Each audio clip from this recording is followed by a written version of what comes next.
Hey everyone, it's SurrealBeliefs. I want to go over a little bit more information about the Norscans.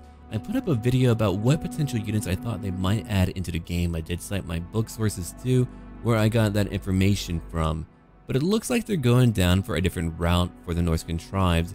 I knew that they would want to add in more monstrous units. Whenever they come out with any type of game or DLC, they like to focus on what is really flashy and Hollywood-esque. And so they're going to focus on a lot of monster units. That is a cornerstone, I think, for them in their view when it comes to Warhammer Total War. I'm not mad about it. I'm actually fairly pleased that they're making the Norscans more interesting than what I had read about previously. They won't be a Norscan Viking light faction. They'll actually have a lot more to them. Their playstyle is actually what I thought it would be, so I was right on that point. They kept in vain with that. So let's go look at what we have here. We've got two new legendary lords, Wulfrik the Wanderer and Throgg, who we'll talk about in a little while. You can conquer the old worlds, the marauding tribes of Norsca and Wintertooth. You've got Norscan lords who have specialization skill trees. 3 new hero types, which also have deep specialization skill trees. You can entreat the dark gods for mighty rewards. You can hunt the mightiest monsters of the old world and tame them to your cause. I'm assuming you can hunt them and then either get equipment from them, or actually, in addition to not only getting equipment from, being able to recruit their ilk later on. Massive new roster with unique monstrous units, including the war mammoths and frost worms, which sound very cool. You can slow your foes with a chilling frostbite combat ability, tear through your enemies with new rage and berserk abilities. So there probably will be berserkers in here. Alright, let's go down here to playstyle. A Norscan campaign is one of relentless pillage and ruination. Their principal sources of income are raiding and sacking. This lends itself to a very mobile and combative playstyle, always keeping your armies on the move and often in contention with other factions. Raising settlements enables you to erect monoliths to the dark gods of Norsca, and the gods always reward the faithful. In battle, Norscan armies are swift and vicious, featuring a backbone of increasingly fierce and more heavily armed marauder infantry units. With the right buildings in place, they can also recruit a wide array of monstrous units such as trolls, Vimir warriors, Norscan ice wolves, and skin wolves. At the top of the trio, the frost worms and the colossal war mammoths. I'm a little bit worried about any type of horde playstyle. I feel like they need a lot more in order to fully flesh them out, but I guess we'll find out what they'll have for the Norscan mechanics in order to make the horde playstyle work, because it hasn't really worked thus far in my view. Like in the base game, to try to have a horde mode is really rather simplistic, and it's a combat of trial and frustration and just trying to keep your armies afloat financially. So let's go look at what they have here to mitigate that type of issue. Unique Norscan mechanics. Allegiance to the gods. When conquering a settlement, Norscan factions now have a unique post-battle option. Alongside occupying and looting, they may choose to raise a settlement and erect a monolith to one of the 4 dark gods, who they personify as the eagle, the crow, the serpent, and the hound. The more monoliths that are erected, the more favor the gods bestow. Rewards are granted in the form of increasingly powerful campaign and battle bonuses, and in certain cases, unique units or characters. So that alone answers my question, so maybe they're not a horde faction, and that alone adds a lot more to the game. I'm all about adding more to the campaign map. It's one thing to have flashy battle features or whatever, but the campaign map to me is very important. The better it is, the more fun I'll have in the game. I won't have to pass turn after turn. Okay, victory conditions. By pledging your allegiance to a god fully and securing its final and greatest reward, you trigger the road to campaign victory. The gods are jealous, and the 3 you have spurned will not take kindly. They will dispatch your most powerful champion to challenge your supremacy, activating a series of quests which culminate in a epic in-game experience. So we'll probably have a in-game battle fighting some lord, I'm imagining, for one of the other gods, or 3 other gods maybe. Monster hunting. When the monster hunter skill is unlocked in the tech tree, a Norsca faction gains access to the monstrous arcanum. This ancient tome lists the mightiest beasts and monsters to roam the world. The player may then choose to initiate hunts, embarking on multi-stage quests, which culminates in battles against these legendary creatures. Once defeated, they may bestow legendary trophies, which the player may equip his characters with. In certain cases, the monsters themselves may be brought to heel and recruited for use in battle. Frostbite.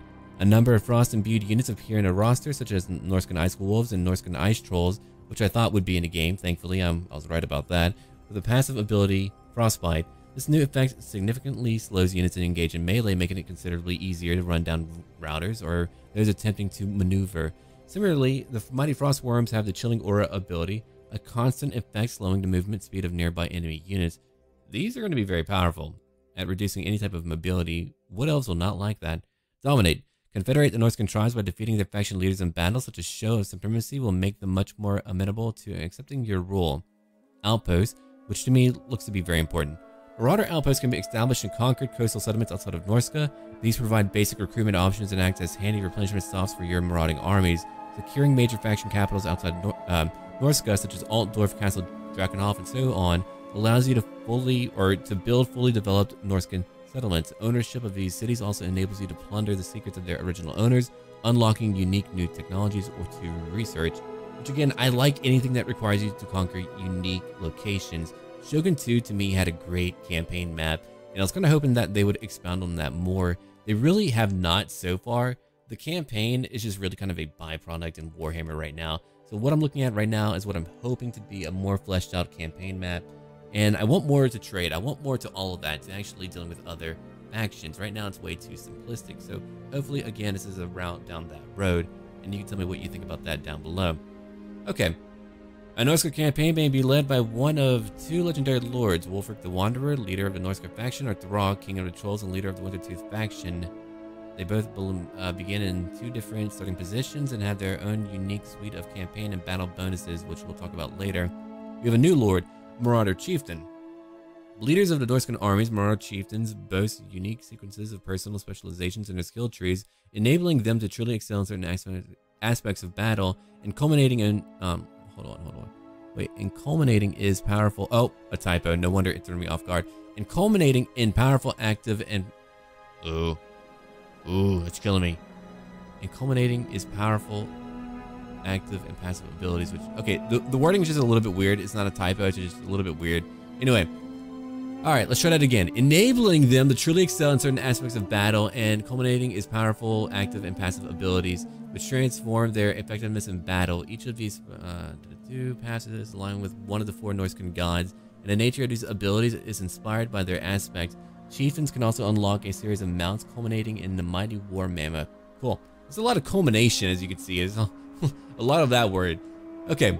We also get 3 new hero types, Skinned Wolf Werekin. These Hulking beasts are superior to their Skinned Wolf kin in every way, as well as being powerful anti-large focused warriors. They also have 2 unique mutually exclusive skill paths, which grant them strong offensive or defensive combat support buffs to nearby enemy units. Okay. Don't you mean buffing your own units? Huh, maybe. I hope so. Shaman Sorcerer, Lords of Death, Metal, and Fire. Okay, so that's about right here. They do gain melee attack improvements and may be mounted on chariots, which is very cool. That will make them very effective in combat, being able to sweep over enemy units. So they'll be spellcasters who can actually do some good stuff. Vamir Bell Fiends may be adept magic users, but their impressive stature and musculature also make them powerful fighters. These dual role heroes work best in the thick of battle, casting spells and supporting the troops with their combat abilities. Vamir also have magical attacks and thunder armor. Okay, so that's the faction so far. Got a few screenshots up here, which is pretty cool. It's a frost worm. Not bad. I like that a lot. Let's keep on looking. I'm assuming that's Wulfrik. I don't know who else that would be. That's all that we have right now. Okay, Wulfric the Wanderer, known as the Eternal Challenger, the inescapable one and the World Walker's ultimate seafaring warrior, a mighty giant of a man clad in hulking plate and bedecked in the trophies of his many kills. Wulfric travels the 4 corners of the world, seeking the greatest and most deadly warriors and beasts to bring them to battle and slaughter them as demanded by the gods. One of the most devoted followers of chaos to walk to earth, Wulfric has made offerings of lords, kings, sea serpents, and dragons to his masters. To Corin, he offers up their skulls. To Nurgle, the contents of their slit bellies. To Slaanesh, their still beating hearts. And to Tzeentch, their dying breath. That's really cool. Let's go down here. In his former life, Wulfric was a chaos champion of the Surreal tribe of southern Norsca. A warrior born who bore the mark of the dark gods upon his flesh. He was ever renowned throughout the holdings of his tribe and beyond as a superlative warrior, feared for his prodigious strength and unmatched skill at arms. I am having a hard time today. I need a drink, probably. Wulfric forged his infamy by taking the heads of every rival Chaos Champion across his path, proudly displaying them for all to see as a declaration of his power and the folly of challenging him. In the violent societies of Norsca, Wulfric was famed, and many sagas were sung to his glory by skald chanters of the Sarls. Pride proved the Chosen's downfall, however. It was in 2519 Imperial calendar that a massive bout of tribal conflict had erupted between the Sarls and their traditional rivals, the Acelings of the North. The Acelings were led by their king, a terrible chaos lord known as Torgold. Outnumbered and outmatched, it seemed doom has come for the men of the Sarls. with only bloody death awaiting them at the hands of their merciless cousins. Alright, let's go look down here. However, the Surreals themselves were not entirely without means. Their king, a chosen of Tzeentch, known as Viglundir, was a cunning war leader who possessed great wealth as a result of many profitable raids, and thus was able to procure the services of legions of mercenaries from across the length and breadth of the Norscan realms, and even as far abroad as the Kurgan tribes. Recognizing Wulfric's skill at arms, Viglundir also offered to champion untold wealth in the hand of his daughter, and thus the status of king by inheritance if he would gain victory for the tribe. Wulfrik, though looking down upon Viglundir as a pathetic shadow of his predecessors, nonetheless grasped at the chance for power and led the hosts of the Surreals to war. Unbeknownst to Wulfrik, Surreal, or Aisling at the time, the entire war was nothing more than a highly complex Machiavellian scheme enacted by Viglundir to eliminate Throgg, thus allowing his more pliable son, Svienborn, to take the throne of the Aislings. This would have then engendered an alliance with a northern tribe that would see Viglundir's power and that of the Surreals increased by the aid of the bloodthirsty, cornered Aislings.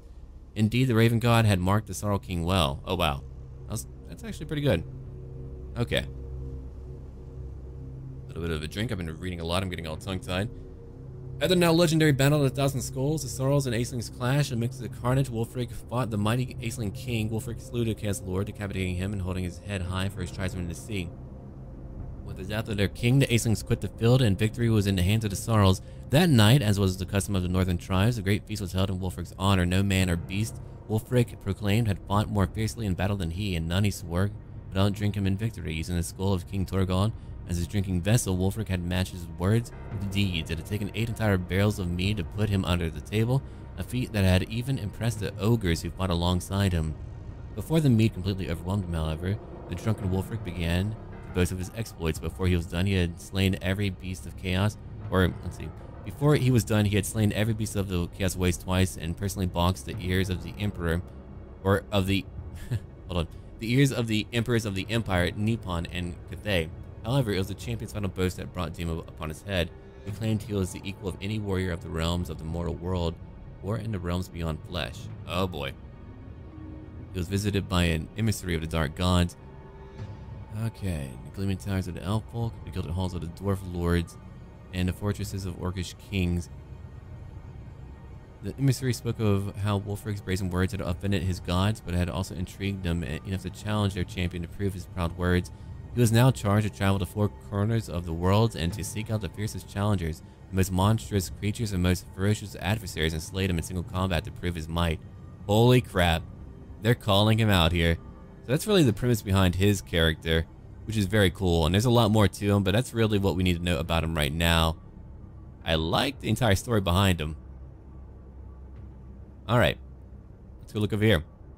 Throgg, King of the Trolls, is among the most unnaturally intelligent of his vile kind, intent on bringing the world under the rule of a new ice age with himself at its head.